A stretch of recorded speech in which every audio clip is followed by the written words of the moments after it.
आज विजु जनता दलर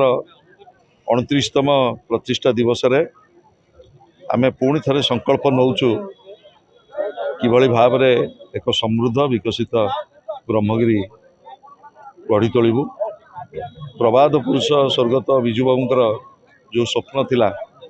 अर्धपतित ओडिया जाति के उठेबी एवं भारत वर्षर समृद्ध राज्य करी से स्वप्न से विचार को आगू को नवापाई भारत वर्ष लोकप्रिय नेता विजु जनता दल सभापति श्रीयुत नवीन पट्टनायक नेतृत्व में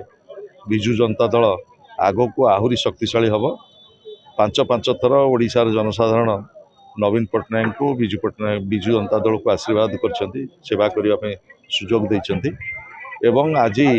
ओडिशार गोटे दायित्व संपन्न विरोधी दल हिसाब से नवीन बाबू नेतृत्व में आम पूर्व भाग में ओडिशार जनसाधारण स्वार्थ पाई आम लड़ू एवं जो जो भरोसा विश्वास देकर नूतन सरकार डबल इंजिन सरकार ओडिशार शासन क्षमता को आसूची आज यही दिन में आम मन पकई देवा चाहूँ से संकल्प से जहाँ जहाँ प्रतिश्रुति ताकू तुरंत पूर्ण करंतु एवं नचेत ओडिशावासी तार जवाब उचित समय देवे। आज मो दलर आज 29तम प्रतिष्ठा दिवस 29तम आज जन्मदिवस आम पालन करूँ। आज ये परिस्थिति आम गोटे साधारण सभा ये आयोजन करूँ। आपने देखिथे आज केते संख्यार लोक आज माँ मैंने समस्ते